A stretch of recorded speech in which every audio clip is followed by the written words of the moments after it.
श्री गणेशाय नमः। हमारे चैनल पर आपका स्वागत है। वीडियो अच्छा लगे तो लाइक कर लीजिए, शेयर कर लीजिए। अगर आप इस चैनल पर नए हैं तो सब्सक्राइब कर लीजिए और बेल आइकन भी प्रेस कर लीजिए ताकि आने वाले सभी वीडियो के अपडेट सबसे पहले आपको मिले। पुरुषोत्तम मास की कथा 25वां अध्याय, व्रत उद्यापन विधि। धनबाई मानबाई की कथा। सूत पुराणी बोले, हे शौनकादि मुनियों, राजा धृढ़धनवा ने जब पुरुषोत्तम मास के व्रत की उद्यापन विधि के बारे में पूछा तो मुनि वाल्मीकि ने जो बताया वह मैं तुम्हें बता रहा हूँ। पुरुषोत्तम मास में कृष्ण पक्ष में 14 या 8 के दिन व्रत का उद्यापन करना चाहिए। सुबह में अपनी तमाम क्रिया संपन्न कर 30 ब्राह्मणों को उनकी पत्नियों के साथ न्योता देना चाहिए। अगर यह न हो सके तो अपनी यथाशक्ति ब्राह्मण को न्योता देना चाहिए। 20, 10, 5 या आधा सेर अलग अलग 5 अनाज लेकर जमीन पर मंडल बनाना चाहिए।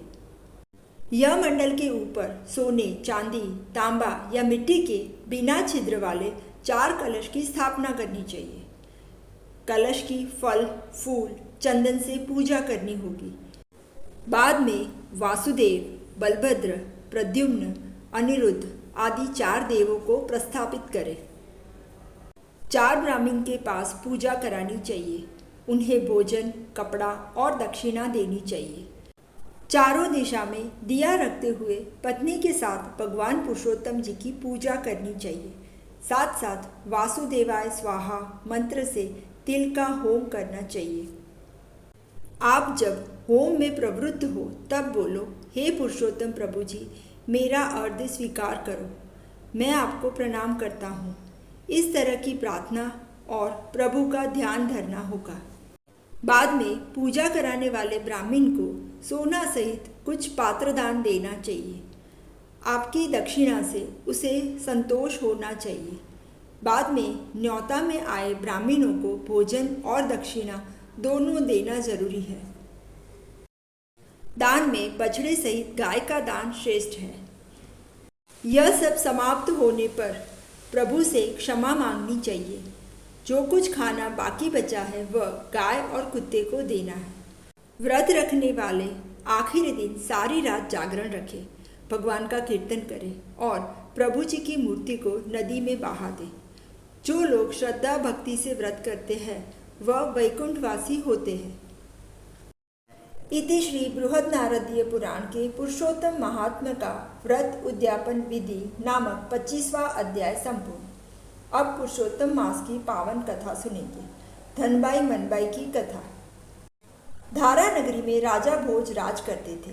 भोज राजा दयालु, परोपकारी, प्रजा प्रेमी और बहादुर थे। राजा अपनी प्रजा के सुख में सुखी और प्रजा के दुख में दुखी थे। राजा जी हर रात अपना वेश बदलकर नगरी के हाल देखने खुद निकल पड़ते थे। अपनी यह क्रिया दौरान जो कोई दुखी मिल जाता तो अगले दिन उन्हें राज दरबार में बुलाकर उनके दुख दूर करते थे। इस प्रकार भोज राजा की कीर्ति चारों ओर फैली थी। नगर के लोग राजा को देव मानते और पूजा करते थे। धारा नगरी में 2 स्त्रियां रहती थी। एक का नाम धनबाई था, दूसरी का नाम मनबाई था। दोनों पास पास में रहती थी। एक दिन धनबाई कोई मुसीबत में आ गई, तब राजा भोज ने उसे मदद की थी। अतः वह राजा भोज को भगवान से ज्यादा मानती थी, आदर प्रेम करती थी। जब जब राजा भोज की सवारी निकलती तब अपने सब काम छोड़कर राजा भोज के दर्शन के लिए जाती थी। मनबाई भी राजा को मानती थी, राजा के कार्यों के भरपेट बखान करती थी। फिर भी प्रभु प्रभु होते हैं और राजा राजा। वे मानती थी कि राजा कभी प्रभु नहीं बन सकते।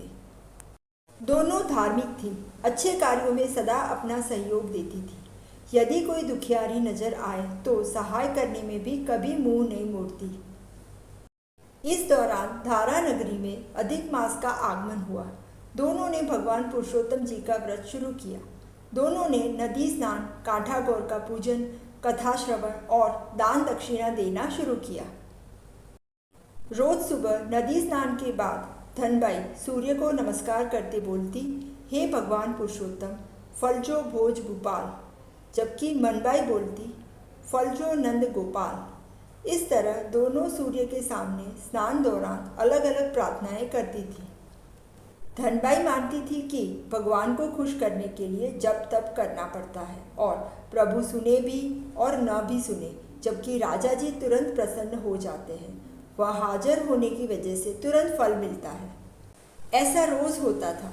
एक दिन राजा की दासी ने यह प्रार्थना सुन ली और दासी ने रानी को बताया और रानी की सहायता से यह बात राजा तक पहुंचा दी। भोज राजा ने मन ही मन सोचा, मेरा नाम लेकर जो प्रार्थना करती है वह बाई की 7 पीढ़ी तक की गरीबी को दूर करूं, तभी मैं भोज राजा सच्चा। राजा ने अपने चौकीदार को भेजकर धनबाई को दरबार में बुलाया। धनबाई खुशी से उछल पड़ी। वो समझी कि राजा मालामाल कर देंगे, मगर राजा ने तो 10 सेर का कद्दू दिया। धनबाई कद्दू को लेकर घर आने लगी और रास्ते में सोचने लगी, मुझे था कि राजा जी मुझे सुवर्ण मुद्राएं देंगे, लेकिन राजा जी ने तो ये 10 सेर का कद्दू दिया है। अब मैं इतने बड़े कद्दू का क्या करूं?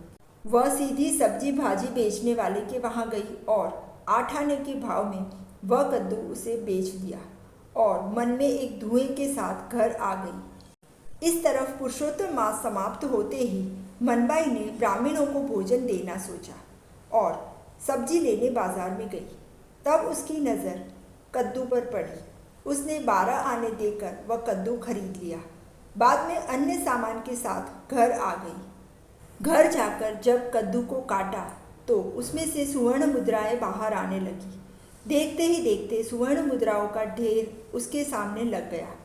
वह समझ गई कि मानो न मानो यह पुरुषोत्तम भगवान की कृपा है।